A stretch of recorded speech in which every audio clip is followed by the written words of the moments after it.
What's up, Bulldogs? All right, today I'm pretty excited because I've been watching Mark's channel, The Universal Man, for a while now. Every once in a while his videos would pop up in my feed and I would start listening and I would just get hooked in because everything he's saying would resonate with me. I'm like, yes, this is it. This is like emotional maturity. This is like emotional mastery. These are the things that I wish so many men, I'm here, kind of maybe on the other side sometimes. I mean, I try to teach you guys Stoic principles and things like that, but sometimes I'm like, here's how you get laid. And I just did a video talking about like, giving people what they want so they get what they need. And Mark is definitely giving, all of those things that I would love for all of you guys to have and to develop as real men, not just, the superficial alpha male, but the true, like strong man who's able to give his love, his gift of love to the world and to be able to master himself. So welcome, Mark. Hey, thanks for having me here. I'm really pumped. Yeah. So yeah, like I said, I've been watching your channel for a while and I really like the content that you create. Maybe just give maybe a little bit of a background because I was trying to like look at your webpage and try to summarize exactly what it is you do. Like when I listen to the stuff, I know what it is, but I couldn't put it into great words. So I think I called this video, I said, what did I say? This was I forget what I titled it here, but overcoming distractions and addictions and yeah. So maybe give it a little bit of background. Sure. So now I've kind of distilled the message down into helping men unleash their apex potential. So it's Okay. like, that's really the heart of it. Is like, I don't want people to just be like a little bit better. I want them to really maximize themselves. And that's where I've ended up. But where I started is I helped guys quit porn. Like, because that was something like I'd been hooked into self-development since I was 14. And like my dad like could see I was like, kind of introspective, and he bought me Psycho-Cybernetics by Maxwell Maltz. It's like, Great book. classic self-help book. And, I was hooked since then. And I had all these big dreams and aspirations and ideas about what I wanted to do. But I didn't have much to show for it. Like, by the time I was, 20, 21, in college, like I was actually like pretty depressed, pretty unhappy. I was, studying computer science, which I sucked at, just like didn't suit me, or my strengths. And I just kept trying to build more, do stuff, figure myself out. But I kept getting super stuck because essentially I was addicted to porn and I was also addicted to video games. Yep. And I just couldn't seem to kick it. And I had been that way since probably the time, since I was like hit adolescence, maybe in video games, even before them. And what this did was like it gave me something to really try against and fail against. Yeah. But eventually, like the missing pieces for me were finding a community, really. So I found the nofap community on the subreddit, like on Reddit, and I found the brain science from yourbrainonporn.com, and I understood exactly like what was happening to my brain with all of this stuff. And I was like, oh my God, it wasn't just like I'm some sort of, weak person or whatever. I was like addicted to something. And when I had a group of people that I could also talk to, all the self-development that I had been studying, it finally all like was enough because I had the clarity, I had the support, I had the understanding of the science, and I quit. And I saw a lot of people giving really bad advice on how to go about doing this. And so I was like, you know what? Fine. I'll put my face on this issue. Like back, what was it, 7-8 years ago or something now on YouTube, no one was talking about nofap or porn addiction. Like I was like one of the first guys who was willing to talk about it as if, I had the problem instead of just being some old religious dude or whatever. Yeah. And so I did that, started making videos about quitting porn, and it grew. I ended up becoming like the official coach of nofap for a little while, and I partnered with them and we had a whole big thing, and then kind of broke away because I wanted to do more than just quitting porn. I saw that as kind of like the rite of passage for the modern man in a lot of ways. But then I wanted to, I'd put all this effort into helping guys quit this, and then they would leave me because I was successful. I would help them. Yeah. And then I was like, oh, that's not good business. Right. So it's like, I was like, I got to make something bigger here. I got to, make something, that can travel with guys, and so that's where Universal Man, my current project, started. And from then, I've just been branching out into productivity, masculinity, all this kind of stuff. And so that brings me kind of to today. Okay. Yeah. Yeah. That's a really interesting start. I remember actually back in when my other channel, when it was Simple Program, I remember probably like, was it like 5 or 6 years ago, I did this video on, and this was, just a programming channel, but I felt like guys were struggling with it on porn and masturbation. And like, there was like, it was a shocker, but, I felt like it was important to be honest that me as a guy, I had struggled with that as well, and I had overcome that, and I felt like there was this big stigma because there was all these guys that were secretly addicted, and felt like failures all the time because they couldn't quit it. Even now, I mean, I get a ton of emails from guys. What do you say about guys that like? Well, I mean, I guess like two things. One is like, what about what do you say about the shame aspect of this, and then what about the guys that are just like, again, they spiral into the shame because they feel so bad about themselves because they can't overcome this. Sure, sure. I mean, in some ways, we almost have like a reverse shame issue where Mhm, people are really invested in normalizing it. And it's like if mhm, you say, "Hey, this might not be healthy for you," there might be, a shit ton of studies that show it's really addictive and can make your life worse. They get very defensive and they get mad at you. So, I mean, there's that side of it, which it's kind of like it's normal. Every guy does it. It's like brushing your teeth, and I get that because I lived that. And, if you grew up, mhm, especially with, coming of age in a high speed internet era with little parental supervision, then that is what you experienced. But like when you start like dealing with people who are upset about it and really down about themselves, like this is where it got into I had to go super as deep as I could on a psychological aspect, which has, ended up being one of the best things that's happened to me is that I realized that you have to make a distinction between your status and your dignity. Okay. mhm, mhm, They're separate things. They are connected, but they're separate. So it's like your dignity, that's what everything I do is based around, is this idea that you have an inherent worth, that you mhm, have like, if you're a theistic person, then it would be, this is like the love of God that he has for you no matter what. It's like you have like this indelible divine spark inside of you somewhere that makes you important no matter how much you do good or how much you screw up. It's like mhm, nothing can make you better or worse on an intrinsic human level. Okay.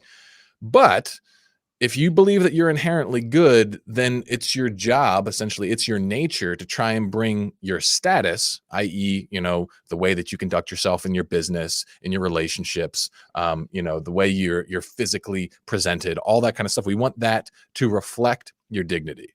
mhm. And if you don't, well, then you're going to run into pain.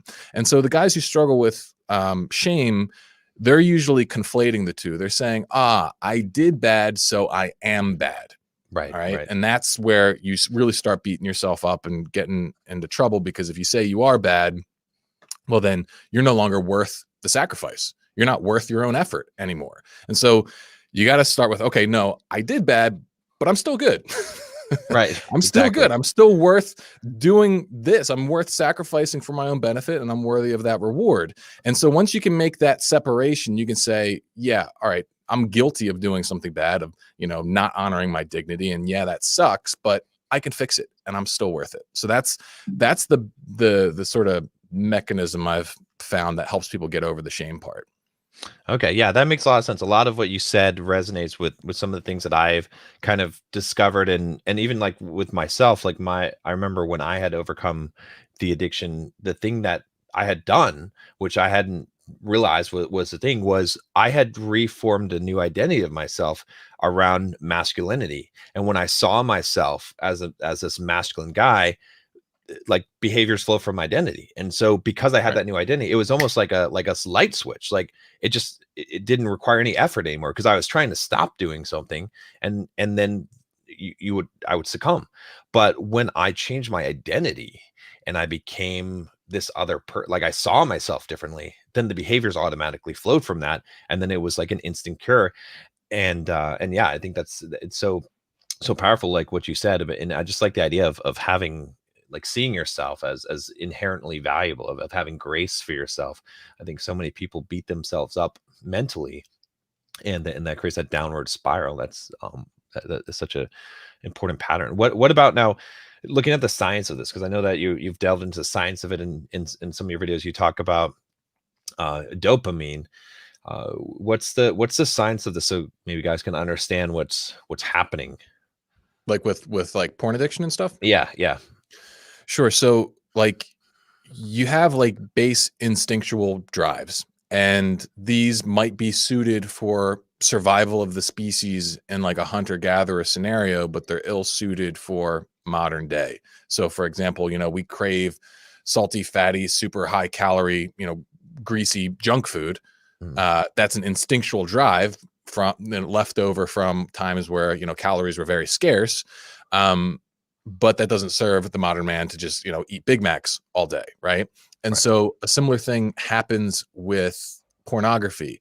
Your primal self sees it as, I'm having all these mating opportunities. And men have a polygamist sort of instinct where, since if men want to maximize their reproduction, well, then it's have sex with as many women as possible, because a man can impregnate many women. Women, they can't do that. They can have, one, maybe two kids at once. And so like they have a different kind of instinctual drive, hypergamy. And I'm sure you probably get into that kind of stuff in your channel. But so like porn, it stimulates this part of your brain, and your brain gets excited. It releases dopamine. It makes you think that you're being this alpha stud reproducing with all these women on your screen, when you're not. You're just blowing loads into a tissue and like sapping your energy, and you're not doing anything good for yourself. And so what ends up happening though is, I think the big thing is the net effect on your serotonin levels, because the more energy you're throwing into that, the more you are convincing your brain that you're being successful. Right. And so I think that like automatically reduces your motivation in a lot of ways. And so if you can learn how to actually hold that hunger and channel it and direct it to good things, then eventually your dopamine will start being stimulated by, your real relationships, by your work, by, whatever it is that you want to really invest in. And as you do good things, that raises your status, which releases more serotonin and makes you happier and more fulfilled. And so that's the goal, is to try and make that shift. But there's a difficult transition period where a lot of people get stuck. Okay, that makes a lot of sense. So now I guess that brings up, actually, that kind of sort of answers one of the questions I was going to ask you, because I get this question a lot from guys. They're like, or women will ask me like, well, is it the same for women? Why is it a problem? Not a problem. Like I always say, oh, it's not as big of a problem for women. But guys that engage in watching porn, it does become a problem, because it does become addictive. What's your opinion on that? Do you think that it is a problem for women, or it's not a problem for women, or? It depends on the woman. I think, women in general use significantly less porn, and they often have an easier time quitting it, especially if they are in a partnered scenario where like the guy's like, hey, let's cut this out. Let's make something special between you and me. And like, they're usually on board with that. Not always, obviously. And there are women who do get, seriously addicted, they're smaller numbers, but like, I almost think of it as like, it's almost like you can compare like on one side of the coin, you've got porn addiction, and on the other side, you've got eating disorders. And men, they tend to be more heavily involved in the porn addiction stuff, and women more have the eating disorders, but there's absolutely crossover there. They're both like, they're essentially sexual addictions. And eating disorder is like trying to achieve this ideal body, and porn addiction is trying to simulate sexuality. And usually there's deeper issues involved on both of them. But yeah, so it's a smaller percentage, but it can definitely happen for women being hooked on porn. Okay. Now on the nofap thing. So this is something that I've kind of contended with people on. Like, I'm definitely in support of breaking porn habits, but I never really liked the nofap movement. And the reason why I didn't like it was because I felt like guys would start bragging about it, and then they would think they're going to have these magical powers because they've gone 60 days or 90 days. And it would be like, like these guys it was almost like a self-deluding thing, because not to knock guys, but I would see some nofap videos from some guy that's like, 365 days nofap, and you're like, this guy doesn't look like an alpha male, like the like he doesn't seem very masculine, you know what I mean? Like he doesn't like it, but he's thinking that he is. So he's kind of deluded himself because really he hasn't gone out and actually done. He thinks just by doing this, by preventing himself from doing anything. What's your thoughts on that? Did you experience that, or do you think that what I'm saying is not even accurate? But so okay, yeah, I get this question a lot too. It's like, what are the nofap superpowers? Are they real? What can you expect? That sort of thing. All right, so there's a few different things that can go on. Like on one hand, you can gain this in-group status. Like if you're heavily invested in the nofap community, then the more your number goes up, the more special you feel in that community, and that can make you feel better. But that's no different than you being like raising your status in any group you care about. Okay, so that's not an inherently nofap thing. There is a thing where if you engage in like semen retention, it's like apparently like a week into that, you do get like a transient testosterone spike, but then it normalizes afterward. So some guys, you know, they quit porn stop jerking off for a week, and they feel like I'm feeling a little extra pep in my step. Right. And so sometimes they'll mistake that, but again, that's short-lived. The things that I'd say would be kind of permanent are you do get resensitized to natural pleasures. So like if you're like someone who's jerking off like multiple times a week, that's like, you can think about like if you're outside and you're staring at the sun, okay, and then you walk into like a less brightly lit room, it could be the most beautiful room in the world. You're not gonna be able to see anything because your eyes are just overstimulated. And so I think a similar thing happens if you're constantly engaging with pornography and masturbation, is that like your threshold for pleasure, it just starts getting bumped up and up, and then lower, like more sublime, gentler things like the satisfaction of a job well done or a workout or whatever, it stops registering as much. So you take those big spikes out, you do get sensitized to pleasures more, which is not a trivial thing. Like that, I would say, is sort of a superpower, but you know, it's usually a progressive process because people are still then, you know, playing hyper-stimulating video games all the time, or, you know, binging Netflix or whatever. And so if you're still doing all that kind of stuff, you're not going to really notice it. Right. But it can make a big change for those who kind of like really go through the dopamine detox, you know, journey. But I would say the most important thing you get out of quitting, especially if you're someone who's struggled with it, if you're someone who's like, you know, really like hooked on it, is that you find a sense of power, a sense of discipline. And it's like for a lot of guys, if you can quit porn, then you can pretty much get yourself to do anything else. You're not going to face too much harder stuff than that, because, you know, it's a fundamentally unique willpower challenge. Most of us have the drug just sitting in our pocket. And if you can learn how to not, like, you know, pay the drug dealer who's living inches from you a click away at all times, well, that's just a huge level up in self-discipline, which then can carry over to a lot of things. But if you don't do anything else, your life's not going anywhere. It's like, it's not an end point, it's an entry point. And so people who think about it as like the end goal, it's like, oh, just quit porn and all of a sudden I'm a superhero, they're full of it. It's not true. Yeah, no, that makes perfect sense. Well explained. I want to address this one because Max says here, what if you have sex multiple times a week? Is that still bad or better to abstain?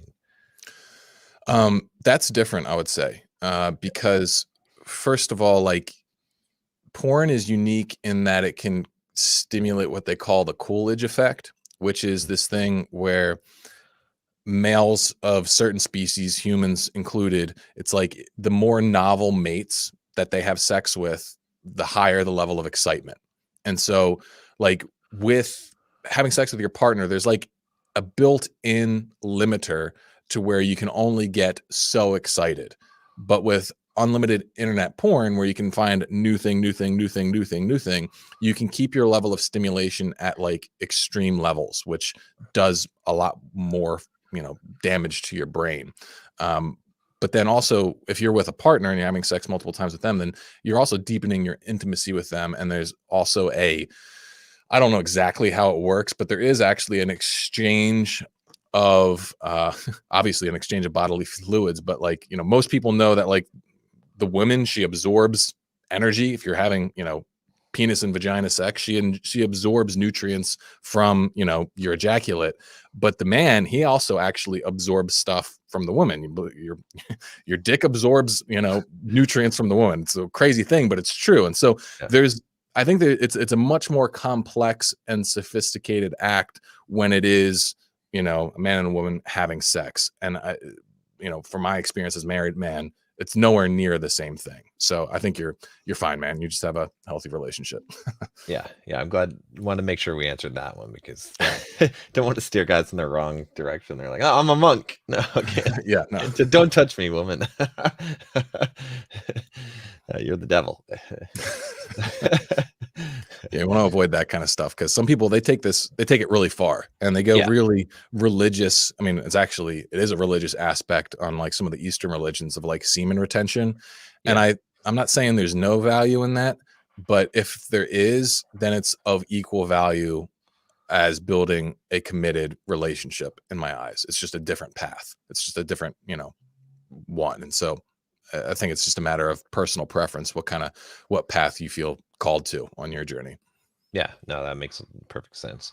So what about, you know, kind of looking at the broader aspect of things? Because you mentioned video game addiction, right? And I've seen some videos on your channel talking about dopamine fasting, and it seems like, I mean, the biggest thing like is it's not just for porn, but just having this stupid device, right? It's like it's Instagram, it's Facebook, it's all of the different things. I mean, I'm old enough to remember the time before there was phone, before there was internet, before there was widespread internet, you know, and when I look back, life was a lot different. I remember the time when it was like, as a kid, getting a video game like for birthday, and that was the only game I had for 6 months to play. And I was like, you know, and like you beat that game 15 different times, you know, you did all it, and it was like you got the most out of it. And now it's like there's so many games at your fingertips, so many things, and it's so hard to focus. It's so hard to actually get things done, and I feel like life is less fulfilling because of that. Maybe you can talk a little bit about that and what you've discovered on that. Sure. I mean, I've loved video games my whole life. Like I, you know, grew up watching my dad play like Super Nintendo and like Doom, which I was probably way too young to watch him play, but I, you know, I'd sit on his lap while he was like killing demons and stuff. And so it's like, you know, I grew up like have it being a part of my life, being part of like, you know, my brothers, we just all played video games nonstop. It was just the way that we did things. And what I found was that like I didn't say this consciously, but it was the truth. It's like my goal was to figure out how to make enough money so that I could just play as much video games as I wanted comfortably. That's what I wanted to do too. Yep. Yeah. And I did it. And I was not happy. Exactly. Like this is what happened when I was working with nofap and stuff. We had things going pretty smoothly. You know, I wasn't making crazy money, but I was making good enough money and I was comfortable enough. And I just got to play a shit ton of video games. And like, it wasn't making me happy. Cause like the thing is, it's a false status. It's a virtual status. So it's like the serotonin exists as long as you are in the world. So for me, I was always hooked on like competitive shooters and stuff like that. And so when I would rank up and I was like logging in to play and like looking at my rank, I would get that boost, feel good about myself. But when I'd stop playing, it all disappeared because it wasn't real. It didn't translate to real life. And so like, you know, I just wanted to play more and more and more because in that world I was powerful. And that's what it is for a lot of guys. That's what video games are in a lot of ways. They're just these power fantasy trips where you pretend like you're this hero, this dude who's super powerful and able to do blah, blah, blah, blah, blah. And you know, the thing I realized is I gotta cut that out, because if all my dopamine's going into that, then everything else becomes a chore. And what I wanted my work to be my game. I wanted my life to be my game. I wanted to be the protagonist of reality and like advance my real life quest, as nerdy as that sounds, but like that's what it is. And it's, there's a transition that has to occur there where you unplug yourself from that virtual world and plug yourself into the real one. Yep, exactly. I love how you talked about the idea that serotonin boost exists in that world. Because I mean, it's something that Peterson had talked about in his 12 rules for life about the lobster, right? And we know where our status is. We know our sitting in the social hierarchy. And but it's interesting because, you know, as a kid, I played like Magic the Gathering, and, you know, I was on World of Warcraft, and it was like you'd go to a Magic the Gathering tournament, and you'd have these like very shy, introverted kids, and when they're in that environment, they are loud. I mean, they are like alpha male, Right. you know, Alpha nerds. crazy. Exactly. Oh, yeah. And it's because in that environment they have that stat, like and it transforms them. And it's interesting, you know, I think, you know, I work with a lot of guys trying to teach them masculinity, and one of the biggest problems is because they, in the context of video games or whatever it is, they have that, or even on YouTube, right, in the comments section, right, they're they're like but so they're the keyboard warriors, right, but then Right. in the real world they can't go up and talk to a girl that they're attracted to. They don't have that, but they want to stay in the place where they're comfortable, where they have high rank and high status, instead of going out. How do we, you know, integrating this into talking about masculinity, how do we get these guys out there actually becoming real men, right? What is it to become masculine? How do we move them in that direction? Why is that a better life for them than being, you know, than being super high ranked on World of Warcraft? Yeah, that's a great question. I think it's just about being honest. It's like, okay, what would you rather have? Would you rather get like grind for hours to unlock some superficial, you know, piece of armor on your virtual avatar, or would you rather grind for hours and make a buttload of money? It's like, what would you actually rather have, right? And it's just talking about like, well, you know, the spoils of real life are a million times better. Right. Yeah. You know? And I think if you can get people thinking about that, what ends up happening is you run into the fears and the doubts. It's like it's what's crazy to me is that a lot of, you know, guys who are really invested in video games in this way, they have like incredible abilities. Like you see Mhm. like some of the, like, have you ever looked at speed running? Oh Have you yeah, ever heard of yeah. that? Yeah. I get So like, addicted to that, watching that. yeah. Like So games I don't even care about. I'm like, oh shit, I gotta watch it. right. And Yeah. that's like an insane amount of work. Oh Okay. yeah. Anyone Yeah. who can be like a good speed runner, like you can do a lot of shit with your life that pays way more, that gets Yeah. you way more. All right. Like, and it's just like video games are great in that they teach you problem solving and skill based development. Okay. Cause it's like you can deconstruct the problem, figure out how to solve it, and then, you know, you level up, right? That's exactly how real life works. It's just that you got to be willing to face the real risks. But once you start actually playing the real life game, the real risks actually are what make it interesting and what makes it exciting. It's what makes it juicy. Eventually, with video games, it's just like, who cares? None of it matters. Feels really good when things actually do matter, right? And Yeah. problem is, you got to be willing to brave actual lows, then actual rejection. And so, you know, if you, that takes a little bit of work, right? It takes a little bit of work, but I think that comes back to the dignity and status thing, where you kind of create this invincible part of yourself that, you know, it can't be touched regardless of how many times you succeed or fail. There's a little part of you that's invincible, and that you're going to care about yourself, and you're Yeah. going to be willing to go on your own journey here. And so if you kind of frame it like that, then it seems to help start getting into it. But really, it's just a matter of getting them to pick something, start getting excited about it, and then, you know, kind of just pull out of the old world, move more into the new one, the real one. Now the difference I've noticed though with so for me, for example, YouTube or building my business, you know, building the Bulldog Mindset membership, by the way, if you guys haven't joined, you should subscribe. But you know, that to me is like the video game, or like the score. But the difference, like going to the gym, right? Lifting weights, right? That, Yeah. or running when I was doing ultra running and running marathons. But the difference between that, like the real life ones and the video games, is in the video game, you know, I kill a monster, I level up, I get a pretty close to immediate reward. Sure, I'm grinding for a little bit, but I get to see those rewards a lot quicker. Making YouTube videos, building, like anyone that's built a YouTube channel, you know, you make videos for a long time, you get no reward. Like no one's watching it, no one's, Right. you know what I mean? Or building a business, it takes a year, you know, and finally you get that money coming in, and then you know, you get that.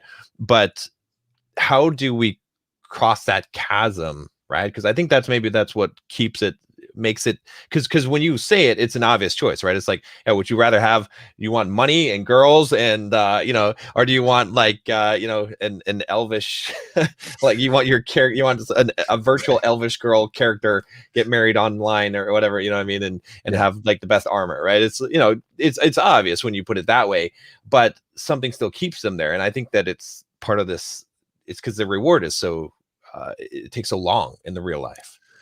Yeah, well, certain of the rewards do. And I think this is Mm. where, mindset's really important, because if you can like learn how to find satisfaction in your own power, really, like your own capability, that's where you start finding the more immediate rewards. So, for example, if you start by not knowing how to create a YouTube video, Right. and then you do, there should be a sense of satisfaction that comes from that. It's like, oh, I mastered a skill. And then you start thinking about, well, how can I make a better one? And then you make a better one. And even if you don't get the, like, yes, you have to deal with like the lack of acknowledgement from other people. But I guess what I'm talking about here is moving from an external to an internal form of validation.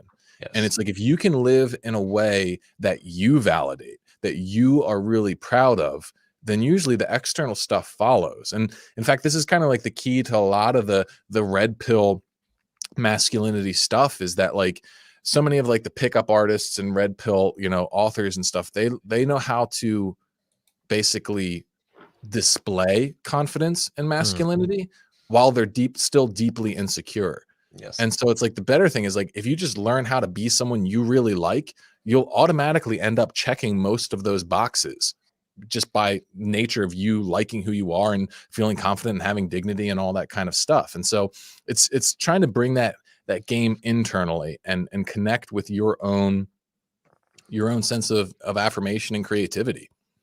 100%. Yep. I couldn't agree more. One of the biggest things I talk about, guys, about masculinity, about being a man, is having your own value system and having your judgment matter more than the judgment of others. And we've got it as a society so wrong, right? Everything is sort of backwards, right? It's all likes on Facebook and posts, and it's always like we value ourselves based on what other people think about us, as opposed to, part of stepping up and becoming a man is to say, no, I don't care I only care about my own judgment, what I think about what I did, what I think about myself, as opposed. And I think that's this, so many guys chase success in that way. They want money, they want women, they want all these prizes so that they have success by other people's standards. And just like, I mean, I think you were saying with the video games, even, is like, you get these things that you think you want, and then you realize what actually makes you feel good about yourself is what you've actually done, and how you actually value yourself.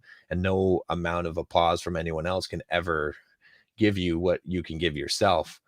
And yeah, but I think it's I mean, that's one of the things that I struggle with.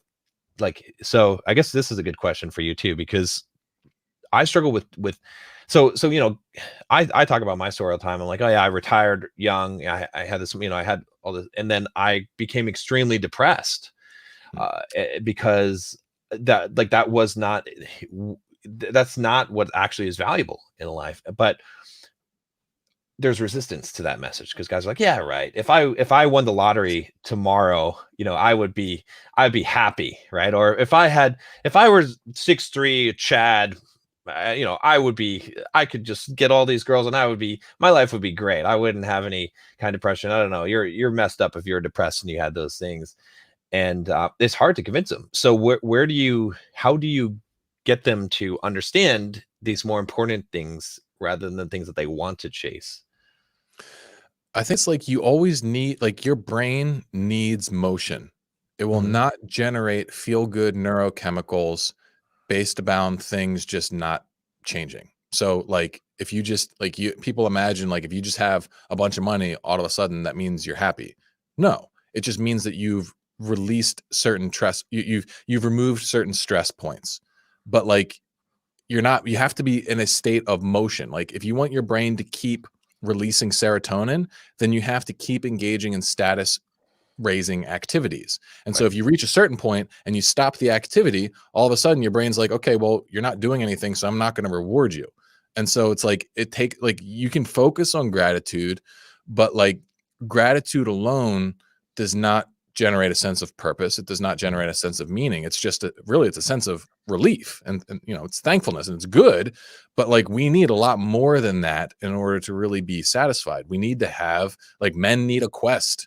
They need a mission, whatever you want to call it. Like, they need something to drive for. That's what a testosterone heavy system requires for satisfaction. If you don't have something hard and meaningful to do, you're going to fall to shit. That's just the way we're built. Like, men are workhorses. Men are like made to conquer and dominate. And if they deny that part of themselves, or they don't know how to integrate that part of themselves, then not only are they, castrated in terms of their capability, they're castrated in terms of their satisfaction in life. And so it's like, you need to constantly have that drive. So once you conquer one game, that's like, it's cool on one level, but like, it's on to the next game. Otherwise, you're just going to fall into hedonism or depression, one or the other.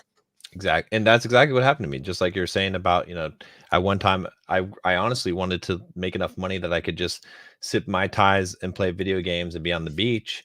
And I did. I actually moved to Maui for 2 months, and that was what I tried to do.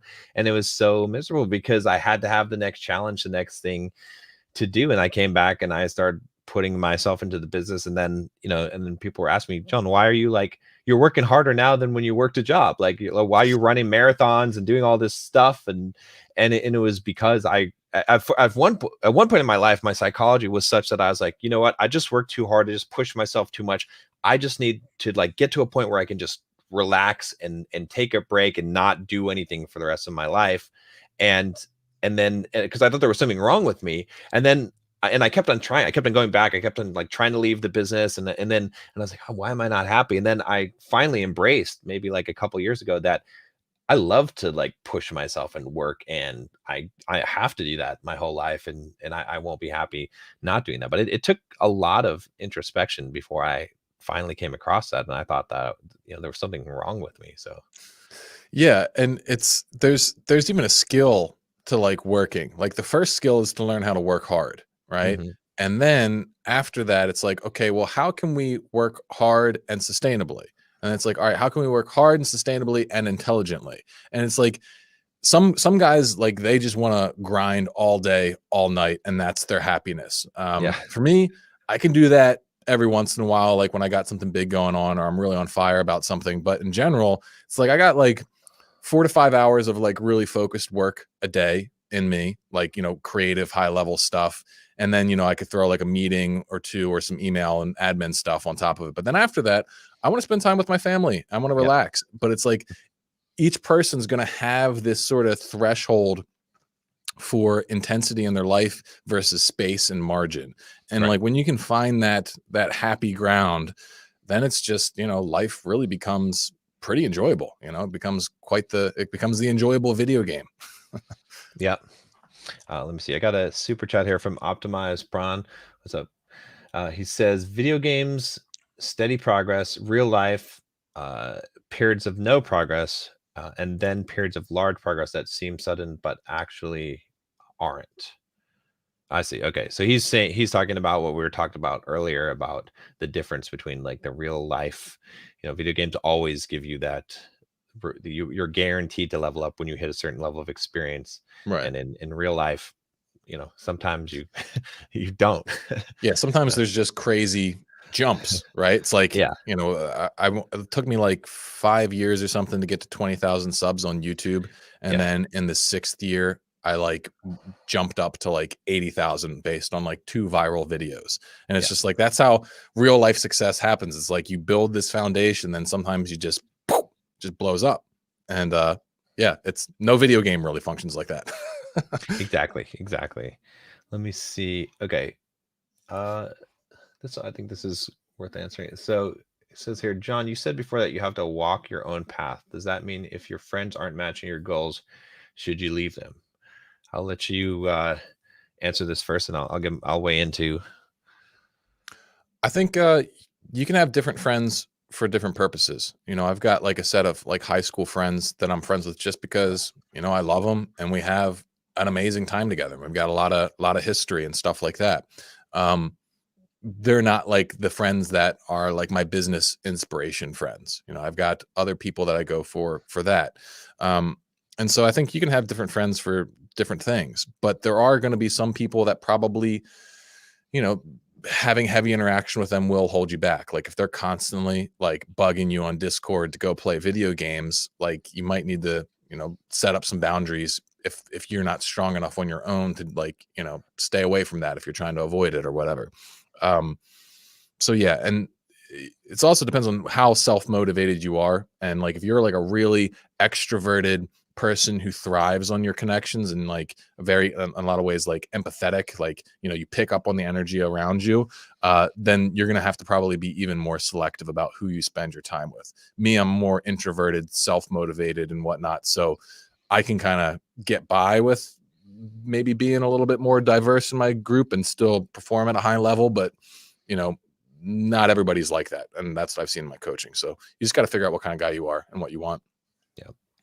I would say that a lot of what most people would call friends, I call acquaintances. I have a lot of acquaintances. So I know a lot of people and I communicate with them and I'm on a friendly basis with them, but I demote them to acquaintance or they just stay at acquaintance because I only have a very few like true friends that I actually want to spend time with. And those people are people that I feel like are on the same path as me because I know that you are a product of your environment. And so no matter how good I am, if I have a bad environment and put myself in a bad environment, then I will become a product of that environment. So it's not necessarily that you have to walk away from your friends, I would say, but just be conscious of creating the environment that you want. So, for example, when I really started getting into YouTube, like and doing some fitness stuff on YouTube, I started making friends with a lot of fitness YouTubers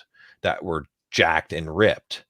And my physique improved dramatically just by having friends because now my thermostat increased to that set level, like what I thought was so consciously engineering that can be good. If you hang around a bunch of people that are successful at business and you want to become an entrepreneur, you're going to see that as the normal.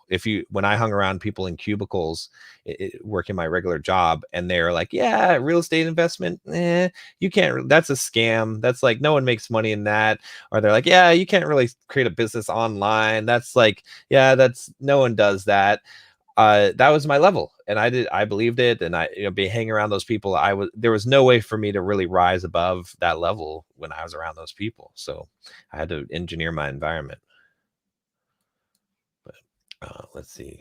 Oh, one thing I wanted to ask you about is books. Cause you mentioned a couple of books here and I'm a big avid reader, a lot of the Bulldog Mindset audience. What are some of your favorite books on personal development? It's a good question. So you got like the classics that I think most people.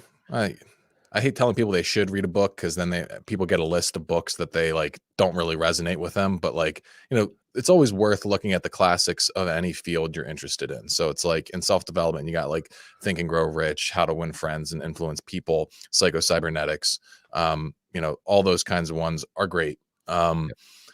Recently, I've been getting more like attuned to like fables sort of things. I just finished the Alchemist by Oh yeah. Paulo Coelho, and I thought that was amazing. Like Yeah. those kinds of books I think are really powerful. There's another one called The Carpenter, by I want to say John Gordon. I might be getting that wrong, but it's called The Carpenter, and that's another one that's really good that talks about the right mindset toward work.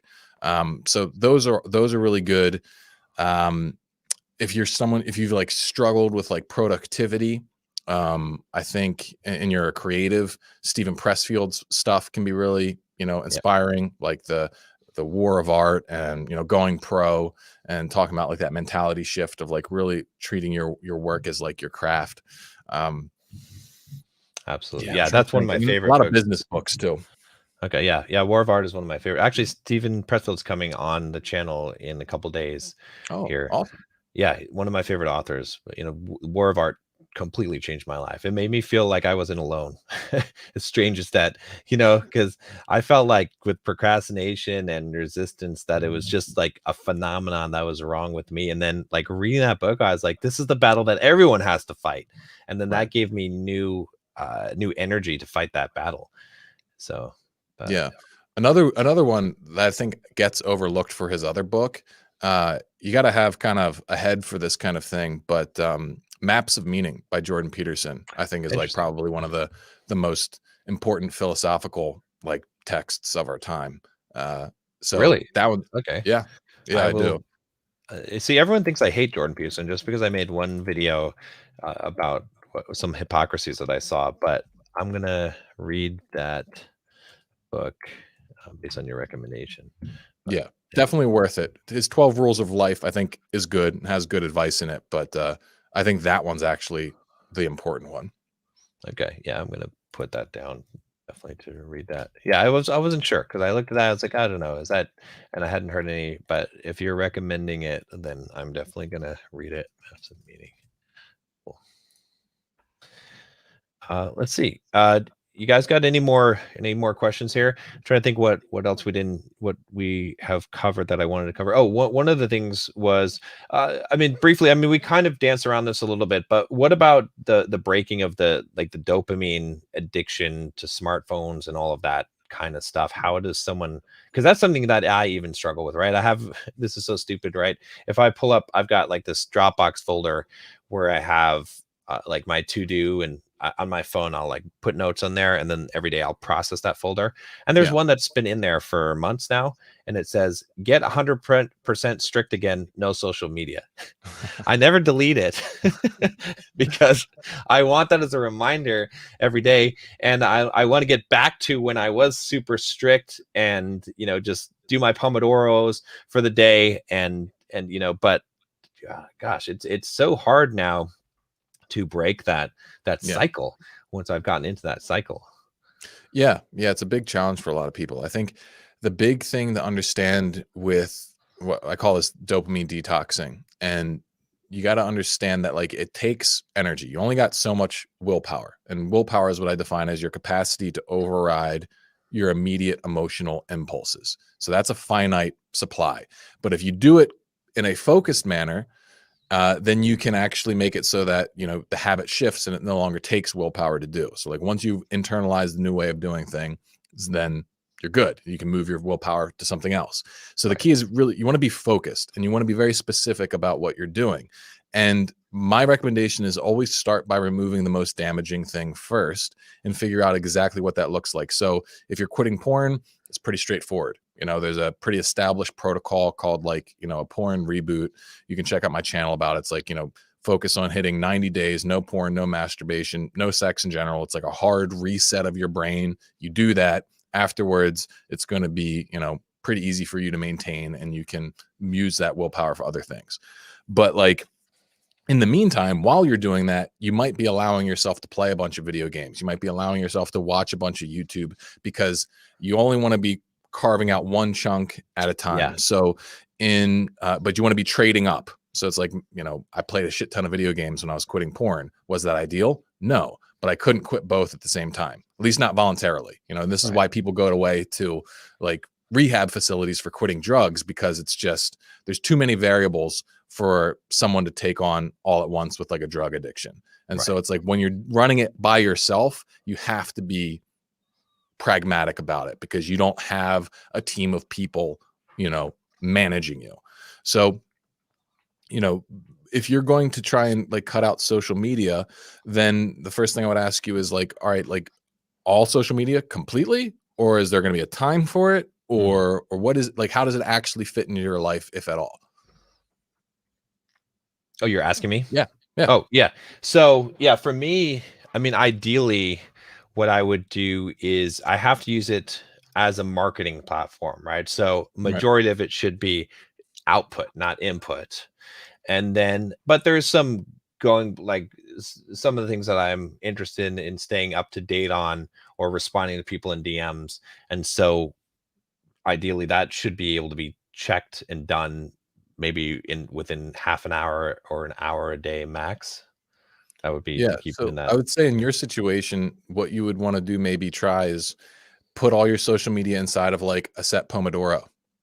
And like, Okay, yeah, be like, if you want to get, if that's what you want to get to is these focused work blocks, then that's another great book is Deep Work. yeah, Mikhail Is a Newport. really good one. And because he talks about the power of this. So it's like, if you want to be on your game with those kinds of things, then yeah, you just put it inside of a standardized work block that you have, maybe figure out where it goes. Maybe it's like in the afternoon after you've already, optimized your morning, or maybe you give yourself 15 minutes in the morning, just check your notifications so that you can just stop thinking about it, but that's it. And then Yep. you put it away. So, for stuff like that, it's just figuring out exactly what box it fits into and going from there. And then beyond that, sometimes you got to go through it app by app with people. Like if I'm coaching someone, some people have a problem with Reddit, some people have a problem with Facebook, and it's like sometimes this one they can use fine. So it's like you gotta. It comes down to the decision making and specifics, which is just uncomfortable and the boring work that I have to do as a coach, but it makes all the difference when it comes to the actual results people get. Yeah, that I like that idea of tackling the most like important thing first. It almost reminds me of there's a book by Tynan called Superhuman by Habit, and he was talking about developing habits. And like you pick one, and then you don't need willpower anymore. Once you get the habit, then you pick the next thing, and then the next thing, and then pretty soon you've got your whole life changed around. But that makes sense in the reverse. Get rid of a thing, break an addiction, pick the worst one first.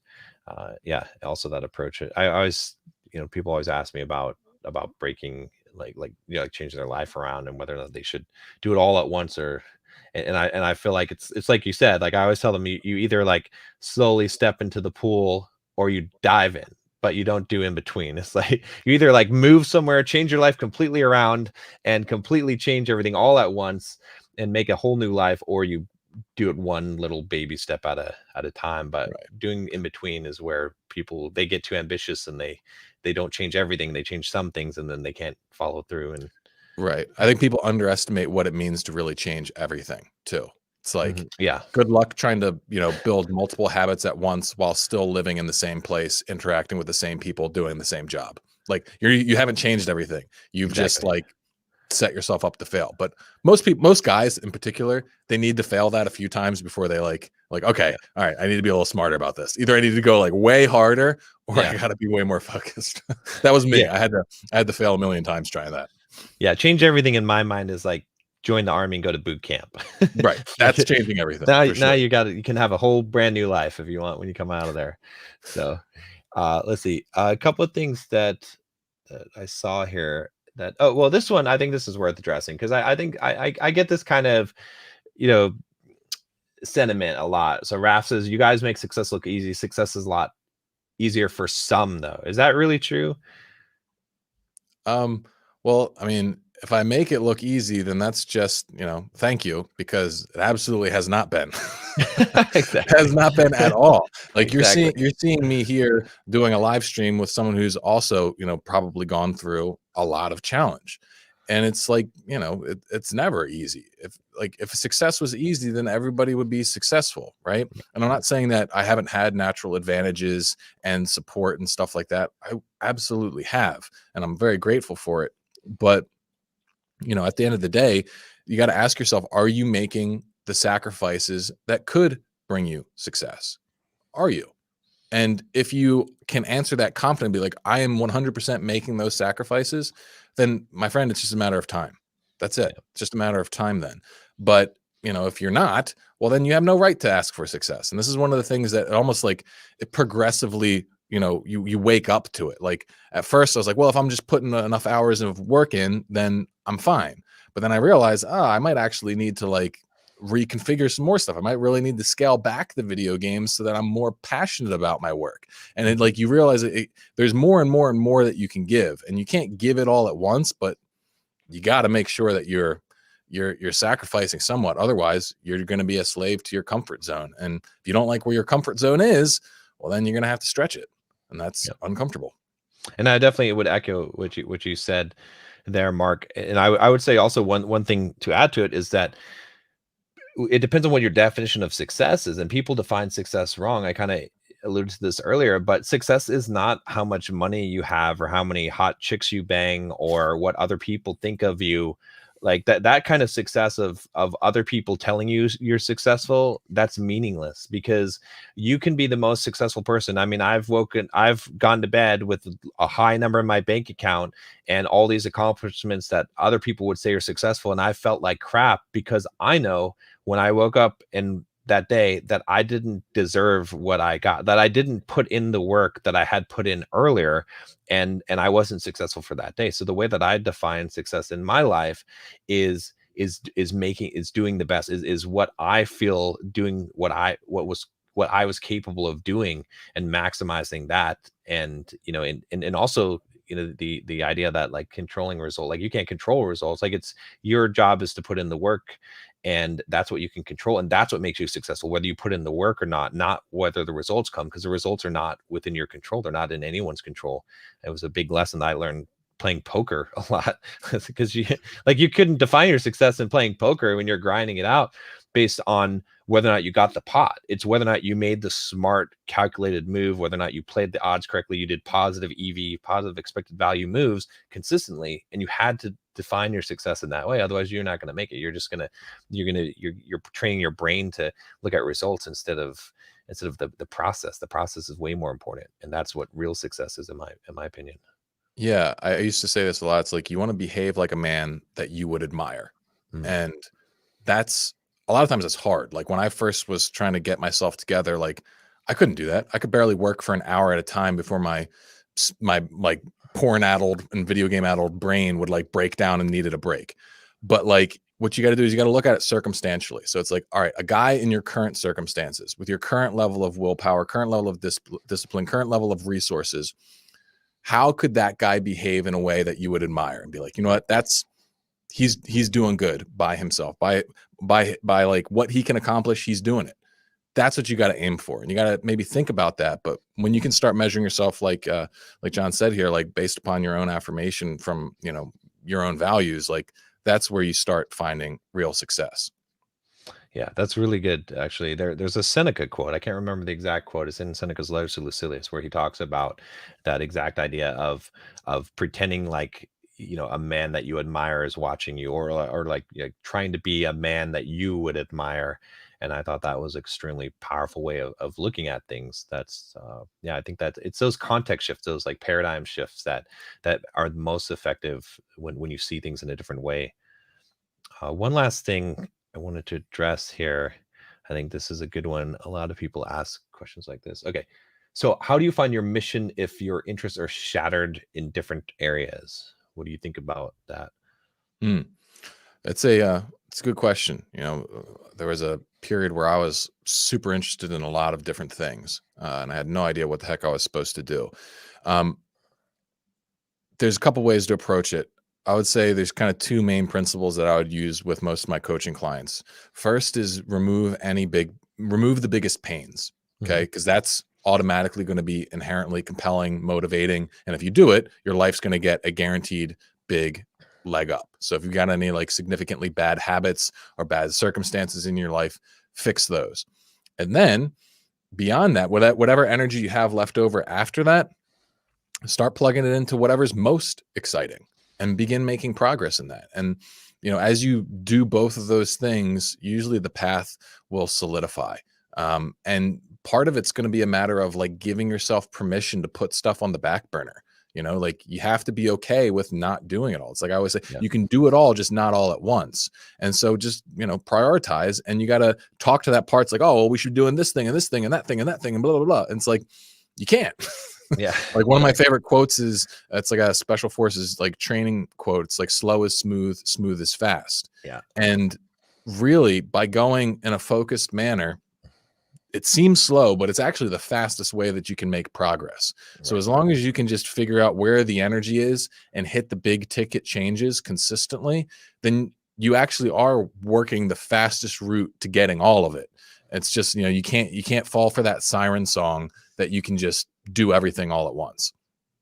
Yeah. Focus is so important. One thing I'd add to it too, is to say that so many people get hung up on because they have different interests on trying to pick what is the best thing to do, and should I do this, or they're trying to do multiple things at once, like Mark was saying. But really, picking one thing and going deep and hard with it and following through with it will bring you more satisfaction. It doesn't matter what it is, it matters how you do things more than what they are. Yeah. And like there's a really good documentary. It's not very well known, but it's called Jiro Dreams of Sushi. I love that one. Yeah. And so you know where I'm going with this. So, I mean, this guy, he's a sushi chef. I think like 30, 40 years. I don't know how long, but it was like, he's this old guy, and all he does every day is just make sushi. That's it. And and there's not a lot to it. I mean, sushi is somewhat complicated, but it's not like 20, 30, 40 years worth of complicated.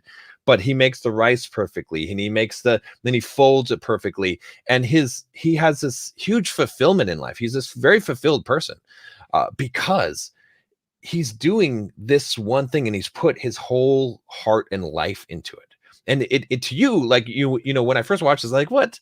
How could this be fulfilling? But then I had to watch it again, and then I got it. And then I realized that it's not what you do, it's how you do it. And because he had put all of his energy in it. So instead of like wasting your time trying to figure out what is the best thing to do in life, just pick one thing and put your all into it. And you will find, I mean, Cal Newport talks about this as well in So Good They Can't Ignore You, when he talks about like picking your job. But yeah, that's, I'm glad that you saw that. Not too many people, I mention this all the time, and not too many people have seen that documentary. Oh yeah, I love that one. And you're so right with that idea of like, it's not what you do, it's how you do it. Like, think of it as like, it could be anything. Like, this is something that you can practice, literally just making yourself a cup of tea. Like, make it from a place of like actually calming down and like giving yourself to the experience and like being fully present with it. That's going to be like just getting that down. It doesn't really matter what you do, because then it flows into everything else. It's like this, holistic effect of just bringing your dignity into your life, and even smaller ways can have dramatic ripple effects. Now, guys, I got one more. If you got time, I got one super chat here. Sure. I wanted to, but before I do that, guys, real quick, I'm going to get to the super chat. It'll be the last one. Make sure, go click down right now. We'll wait for you, and click in the first line of the description, Mark's channel, Universal Man. Go subscribe. Okay. If you like this conversation, Mark has a ton of great wisdom. I love that he's so eloquently spoken as well, and that he breaks things down very, very rationally. I feel like you're really gonna like a lot of the content there. He also has a course as well that I haven't taken yet, so I can't say anything, but it looks, I'm very interested in it. It's called Mastering Reforged Man. So that's my course for quitting porn. And then, I also have my own, masculinity, like habit change community too, which I call the Vanguard. But awesome. I'm not trying to compete with you on that. No. Hey, if you guys find Mark's content suits you better, or if you want to join both, but I'm all for helping guys, so we're all on the same team here. So all right, so guys, make sure you click and subscribe, at least to Mark's channel. So Universal Man. All right, Martin says here, how to distinguish between being overwhelmed, trying too much, from being lazy and not disciplined enough. So probably I would see like, all right, if you just cut it down, what you're trying to do, if you then start succeeding, then the issue was overwhelm. If, you can't really cut it down too much more, then either you're, lazy, or you've got some kind of like fundamental sort of like psychological mindset problems. It's like you got some kind of deeper issue. And so what I would do then is, like, if I was working with you as a client, it's like, all right, we got something really focused, you're interested in it, and it's not super hard, but you're still not doing it. Then we'd have to figure out, all right, what's happening there? So, I'd be like, all right, well, when it's time for you to go and do that thing, what happens in your head? What happens in your heart? What comes up? We got to find there's some kind of negative self-talk or limiting belief or something going on there that's stopping you. So otherwise, you should be able to do it, because everyone's, I think, powerful enough to get their next step going.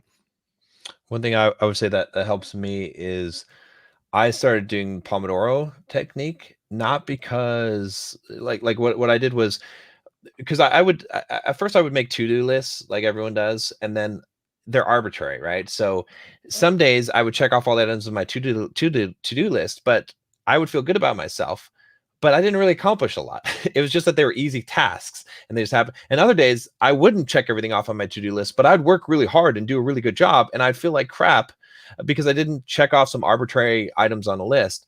So I started doing Pomodoros, and I started saying, okay, I'm going to do 10 Pomodoro a day, Pomodori, I guess.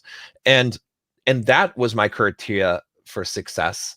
And when I started doing that, it's not arbitrary. Then I know whether I'm lazy or not, right? Because if I got all of those Pomodori done, then if I didn't get done what needed to be done, it was a prioritization problem and not a laziness problem. But if I didn't get the Pomodori done, it's a laziness problem. So for me, it gave me a way to be more consistent with that, and I could sort it out and figure out, there were times when I was lazy and I was like, okay, yeah, you're not getting it. Like if I got everything done, if I did the work that I set out to do, which just like Mark was saying, 4 to 5 hours of focus work, that's the max that pretty much anyone can really do, then I knew I was putting in the work and it was something else. So Yeah, that's a great point. Yeah, sometimes it's just a matter of prioritization in a lot of ways. well, thanks again for coming on the channel, Mark. I feel like this was really good conversation. Like I said, guys, go check out Mark's channel, Universal Man, and yeah, up thumb up, like some videos over there. Show some love over there, and yeah, appreciate you coming out, Mark, and yeah, definitely welcome anytime on the channel. Thank you so much. I really had a good time here. I appreciate you giving me a chance to say what's up to your audience. And yeah, we should definitely do something like this again. I Yeah, really enjoyed it. awesome. Take care. All right.